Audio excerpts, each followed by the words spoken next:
Министерството за труд и социјална политика и ЮНИЦЕФ ја почнаа кампањата "На секое дете му треба семејство", која има за цел да ги поттикне граѓаните да станат згрижувачи на деца без родителска грижа и да им овозможат да растат во безбедно и грижливо семејно обкружување. Министерката Царовска очекува преку деинституционализацијата до 2020 година сите деца на возраст до 3 години да бидат извлечени од институциите и сместени во мали групни домови, згрижувачки семејства или друга форма на соодветно сместување.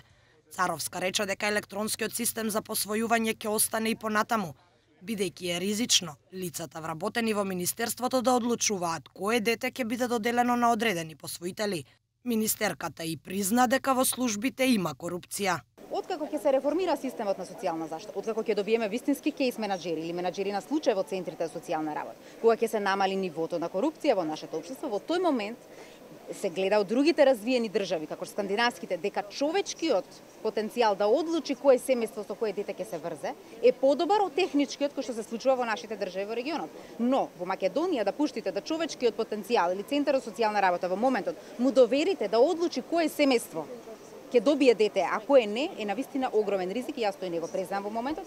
Корупцијата при посвојување и скандалозното однесување на дел од лицата вработени во службите е јавна тајна подолго време. А сега првпат обвинителството сериозно ги истражува ваквите состојби. Во моментов се води предистражна постапка за лица во Министерството, кои побарале пари во кеш од потенцијална посвоителка, која во јавност ги изнесе нивните имиња.